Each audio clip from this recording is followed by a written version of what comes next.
सोचौँ त, लाखौं मानिसहरू आफ्नो देश बाहिर छन्, कामले, पढाइले या एउटा नयाँ जिन्दगीको खोजीमा। तर जब उनीहरूको देशमा चुनाव हुन्छ, एउटा ठूलो प्रश्न खडा हुन्छ। के उनीहरूले भोट हाल्न पाउँछन् त? अनि पाए भने पनि कसरी? अब के विदेशबाट भोट हाल्न पाउनुले कुनै देश कतिको प्रजातान्त्रिक छ भनेर सिधै नाप्न सकिन्छ त? हेर्दा त त्यस्तै लाग्न सक्छ होइन, तर वास्तविकता त्योभन्दा धेरै नै जटिल छ। यो त राजनीतिक दाउपेच, लजिस्टिक्स अनि टेक्नोलोजीको एउटा गजबको मिश्रण हो। आजको यो विश्लेषणमा हामी यही कुराहरूको पत्र केलाउनेछौँ। हामी टाढाबाट भोट हाल्ने कन्सेप्टदेखि सुरु गरेर यो कसरी एउटा राजनीतिक निर्णय बन्छ भन्ने कुरा हेर्छौँ। अनि टर्की र भेनेजुएलाको केस स्टडी पनि हेर्छौँ। भोट हाल्ने तरिकाहरू के छन् र सबभन्दा चाखलाग्दो ई भोटिङको सम्भावना र जोखिमहरूबारे पनि कुरा गर्नेछौँ। ल, त्यसो भए सुरु गरौँ। पहिलो र सबैभन्दा महत्त्वपूर्ण कुरा के बुझ्नुपर्छ भने विदेशमा बस्ने नागरिकलाई भोट हाल्ने अधिकार दिने कि नदिने भन्ने निर्णय सधैँ लोकतन्त्रको मायाले मात्रै हुँदैन। धेरैजसो अवस्थामा यो एउटा रणनीतिक राजनीतिक छनौट हुन्छ।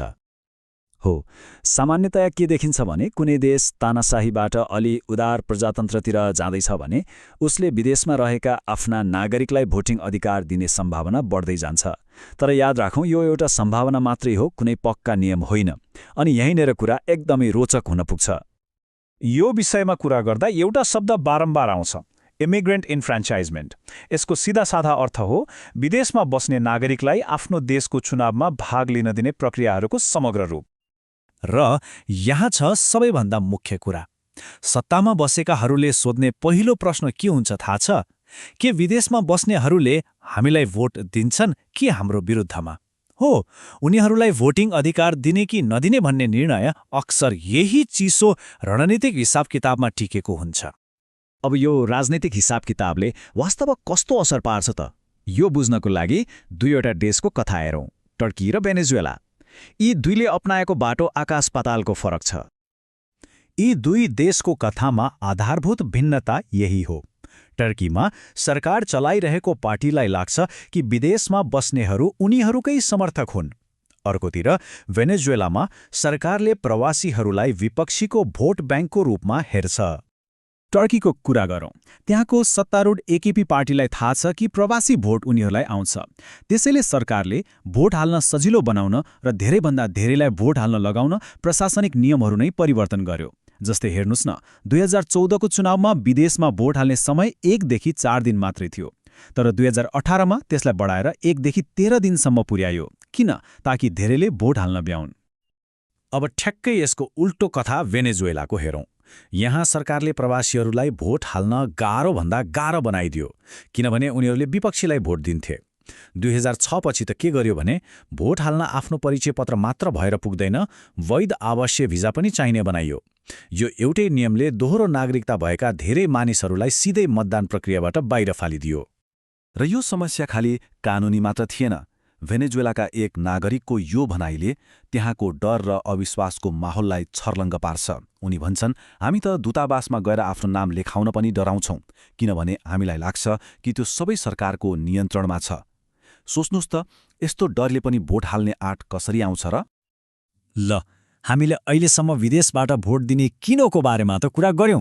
अब कसरी भन्नेतिर लागौं, अर्थात् विदेशबाट भोट जम्मा गर्ने व्यवहारिक तरिकाहरू के हुन् त? सामान्यतया 3वटा मुख्य तरिकाहरू छन् डिजिटल बाहेक। पहिलो, पोस्टल भोटिङ, जहाँ मतपत्र हुलाकबाटै आउँछ र हुलाकबाटै फिर्ता पठाइन्छ। दोस्रो, प्रक्सी भोटिङ, जहाँ आफ्नो ठाउँमा अरू कसैले भोट हालिदिन्छ। अनि तेस्रो, व्यक्तिगत मतदान, जहाँ तोकिएको दूतावास वा मतदान केन्द्रमै गएर भोट हाल्नुपर्छ। अब यी हरेक तरिकाका आफ्नै झन्झट र चुनौतीहरू छन्। अब कुरा गरौँ सबैभन्दा आधुनिक अनि सबैभन्दा धेरै बहस हुने विधिको, इन्टरनेट भोटिङ वा ई भोटिङ। सुन्दा त यो एकदमै राम्रो डिजिटल समाधान जस्तो लाग्छ, तर यसले आफूसँगै ठूल्ठूला प्रश्नहरू पनि लिएर आउँछ। एउटा अचम्मको तथ्य के छ भने संसारमा एउटा मात्र देश छ, एस्टोनिया, जसले आफ्ना सबै चुनावमा देशव्यापी रूपमा इन्टरनेटबाट भोट हाल्ने व्यवस्था गरेको छ। केवल एउटा। यसले नै देखाउँछ कि यो प्रणाली लागू गर्न कति दुर्लभ र कति गाह्रो रहेछ। आखिर किन यति गाह्रो छ त? किनभने यी भोटिङमा ठूल्ठूला सुरक्षा जोखिमहरू छन्। सोच्नुस् त, केन्द्रीय सर्भर नै ह्याक हुन सक्छ, भोट हाल्ने व्यक्तिकै कम्प्युटरमा भाइरस पस्न सक्छ, भोटिङ सिस्टमलाई नै काम नलाग्ने बनाउन DDoS आक्रमण हुन सक्छ, अनि सबभन्दा डरलाग्दो कुरा, मान्छेलाई धम्की दिएर वा पैसा दिएर भोट हाल्न लगाउन सकिन्छ र मतको गोपनीयता पनि नरहन सक्छ। त्यसैले इन्टरनेट भोटिङको मूल चुनौती भनेकै यही हो। एकातिर सुविधा छ, अर्कोतिर सुरक्षाको ठूलो प्रश्न छ। प्रविधिले टाढा बसेका मतदातालाई जोड्न त सजिलो बनाइदिन्छ, तर त्यही कनेक्सनले प्रणालीलाई साइबर हमलाको लागि पनि खुला गरिदिन्छ। तर एस्टोनियाले यसको एउटा निकै चलाक समाधान निकालेको छ। कसैले धम्की दिएर भोट हाल्न लगायो भने के गर्ने?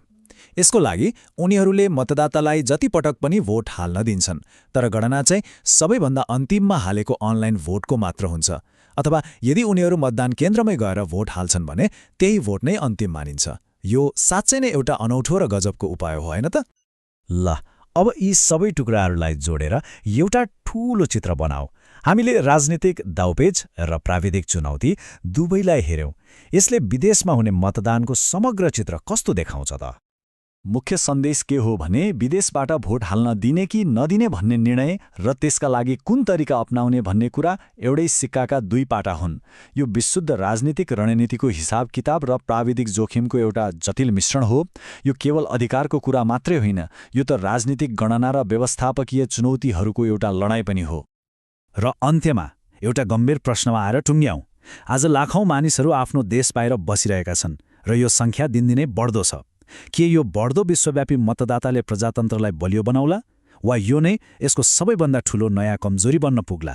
यो एउटा यस्तो प्रश्न हो जसमा सोच्न साँच्चै जरुरी छ।